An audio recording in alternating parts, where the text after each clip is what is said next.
మేడ్చల్ జిల్లా ఉప్పల్ పరిధిలోని little flower degree కళాశాలలో వేధింపులు కలకలం రేపుతోంది. బీఎస్సీ ఫైనల్ ఇయర్ చదువుతున్న తిరునారాయణ అనే విద్యార్థినిపై ప్రిన్సిపల్, లెక్చరర్లు మానసిక వేధింపులకు పాల్పడుతున్నారంటూ ఉప్పల్ పోలీసులకు ఫిర్యాదు అందింది. అనారోగ్య కారణాలతో కాలేజీకి రాకపోతే వ్యక్తిగత దూషణలకు దిగుతూ ఇబ్బందులకు గురి చేస్తున్నారని ఆవేదన వ్యక్తం చేస్తుంది. గతంలో ఫిర్యాదు చేసిన కక్షపూరితంగా తనను పరీక్షల్లో ఫెయిల్ చేశారని తెలిపింది. నిందితులపై కఠిన చర్యలు తీసుకోవాలని తల్లిదండ్రులు డిమాండ్ చేస్తున్నారు.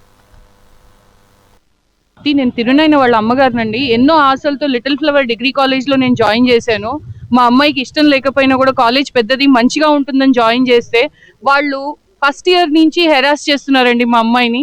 ఇంతకు ముందు చెప్పినట్టుగా విపరీతమైన హ్యూమిలేషన్. ఆవిడ ఎవరైతే ప్రిన్సిపల్ ఉన్నారో జయంతి రెడ్డి గారు, she's fit for nothing there. ఆవిడ ప్రిన్సిపల్ గా పనికిరారు. ఆవిడని చూసుకుంటూ ఆ ఫ్యాకల్టీ మిస్ మంజుష, మిస్ ధ్వని అయితే మరీ విపరీతంగా మాట్లాడారు. ఒక ఆడపిల్లని ఎలా మాట్లాడగలుగుతారండి? ఇది పద్ధతి కాదండి. ఒక కాలేజ్ కి మనం చదువుకోవడానికి పంపిస్తున్నాం కానీ వాళ్ళని హ్యూమిలేషన్ చేసి పంపించడం అనేది కరెక్ట్ కాదు. అదే విధంగా కండోనేషన్ పేరు చెప్పి వేలకు వేలు తీసుకుంటున్నారండి. వేలకి వేలు, 4500 సెమిస్టర్ కి. అది కూడా ఎప్పుడు చెప్తారు? రేపు పొద్దున కట్టాలంటే ఇవాళ సాయంకాలం చెప్తారు. మిడిల్ క్లాస్ ఫ్యామిలీస్ ఒక 5000 రూపాయలు ఓవర్ నైట్ సర్దుకోవాలంటే ఎక్కడి నుంచి తెచ్చి కట్టుకుంటారండి? ఇది విపరీతమైన హెరాస్మెంట్ అండి. కాలేజ్ యాజమాన్యం మీద కఠినమైన శిక్ష, కఠినమైన చర్యలు తీసుకోవాలని కోరుకుంటున్నాను. నమస్కారం, నా పేరు తిరునాయన. నేను కాప్రాలో ఉంటాను. ప్రెసెంట్ నేను degree final year BSc data science little flower degree college ఉప్పల్లో చదువుకుంటున్నాను. సో నేను ఇక్కడ జాయిన్ అయింది 2023లో. నా ఫస్ట్ ఇయర్లో నాకు 2 ఆపరేషన్స్ అయ్యాయి. ఒకటి నోస్ది, ఒకటి ఇయర్ది. సో అప్పుడు ఎగ్జామ్కి ఇబ్బంది అయిందని చెప్పేసి నేను మెడికల్ సర్టిఫికేట్స్ ఇచ్చాను. అప్పుడు కన్సిడర్ చేశారు. సేమ్ ఇదే నా ఇష్యూ సెకండ్ ఇయర్ ఇంకా థర్డ్ ఇయర్ కూడా అయింది. సో ఫస్ట్ ఇయర్ నుంచి నేను కండనేషన్ అనేది పే చేస్తూ వచ్చాను విత్ లేట్ ఫీ అనేసి.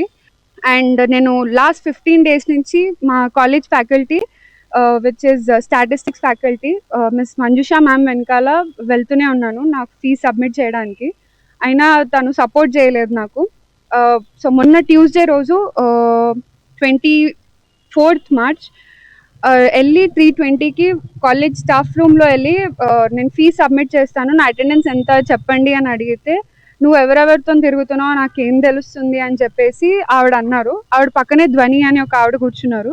ఆవిడ కూడా సేమ్ ఇదే మాట అన్నారు అనమాట. ఈమెకి ఫస్ట్ ఇయర్ నుంచి అలవాటే ఇట్లాంటి పనులు చేయడం అనేసి. తర్వాత జయంతి రెడ్డి ఎవరైతే ఉన్నారో ప్రిన్సిపల్ మేడం, ఆవిడ దగ్గరికి వెళ్ళి ఇవన్నీ లెటర్స్ చూపిస్తుంటే నాకు తెలీదు, మీ క్లాస్ ఇన్ఛార్జ్కి ఇవ్వు అని చెప్పారు. అవన్నీ అయిన వెంటనే మా బ్రదర్ ఎవరైతే ఉన్నారో, college brother who is director John Kalarikkal, ఆయన దగ్గరికి వెళ్ళి ఇవన్నీ ఇట్లా కంప్లైంట్ ఇస్తే నాకు ఒక లెటర్ రాసిచ్చారు. సరే అని ఆ లెటర్ తీసుకొని వెళ్తే కూడా లెటర్ కన్సిడర్ చేయలేదు. ఇవాళ నేను మా అమ్మగారికి చెప్పుకోలేకపోయాను, ఎందుకంటే మా నాన్నగారు ఇక్కడ లేరు, మా అమ్మగారే మమ్మల్ని చూసుకుంటున్నారు. ఆవిడ టెన్షన్ పడతారని చెప్పేసి నేను ఆవిడకి ఏం షేర్ చేయలేదు.